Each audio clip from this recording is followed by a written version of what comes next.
Hi, everybody. My name is Ainsley Samples, and this is my policy brief on Bill S.441, Fit for Purpose Wildfire Readiness Act of 2025. So let's get started.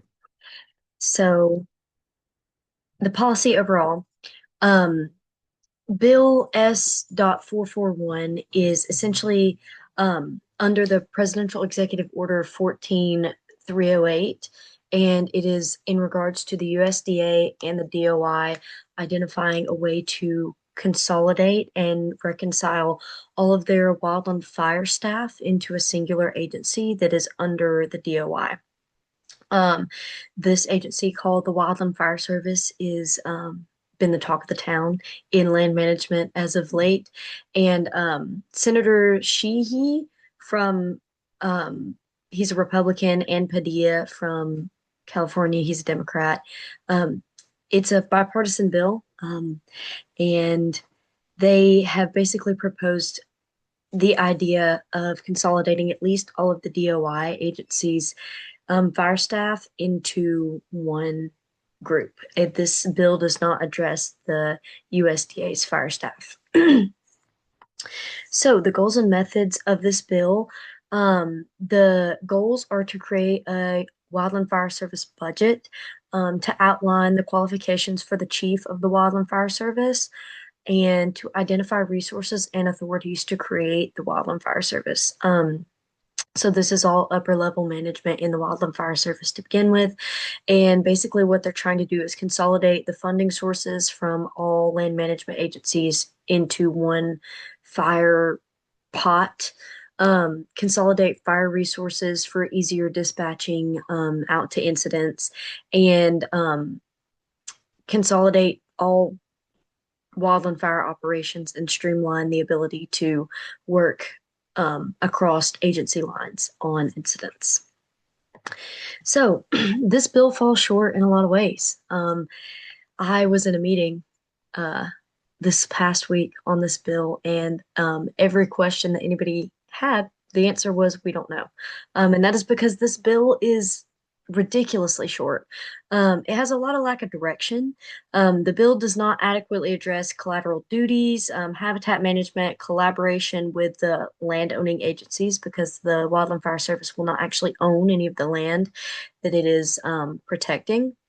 It doesn't address uniforms, the specific allocations of funds to any stations or regions.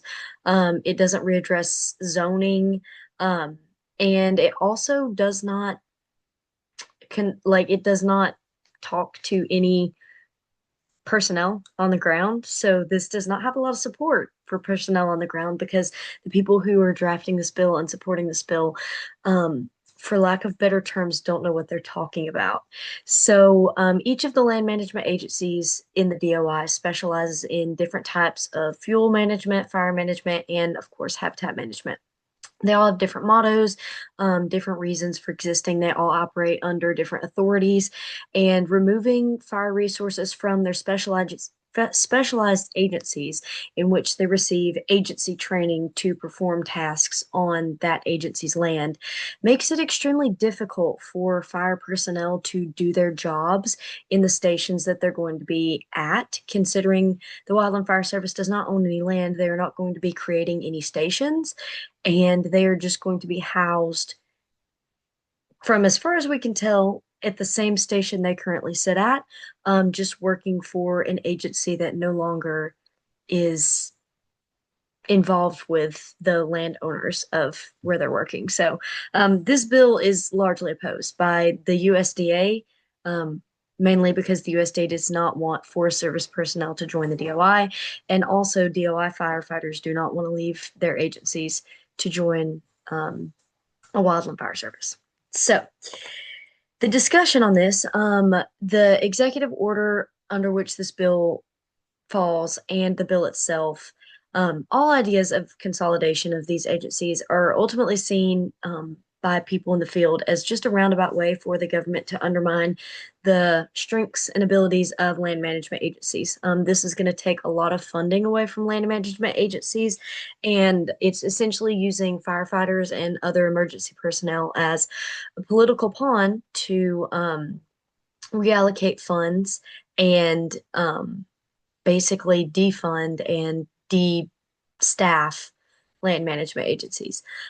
This bill does not address anything important in the sense that it does not address any ways to help ground resources um, with any sort of fire response. It eliminates habitat management objectives from fire completely and focuses only on fuels objectives. And it does not address the National Energy Agency Fire Center, called NIFC, which is currently an already existing agency in the federal government, which oversees pretty much all wildland fire operations, personnel, and rules and regulations. And they just kind of di discuss it and bring it down to the land management agencies, and fire staff just operate under the rules. It doesn't really discuss what's going to happen to that agency or if it's even going to be an agency anymore. Ultimately, this bill is a solution to a problem that doesn't exist. There really is no reason to consolidate land management agencies, fire personnel, and it's just a lot of to do about nothing in a lot of people's opinions. But further implications means that fire personnel potentially could be dispatched out faster. Not exactly sure. It doesn't outline in what way it's going to do that. Um, all of the benefits that we've talked about so far and can read about in the bill so far are all essentially monetary. So that is a large proponent of why this bill falls short. So that is the brief. Here are my sources, and I hope you have a great rest of your evening.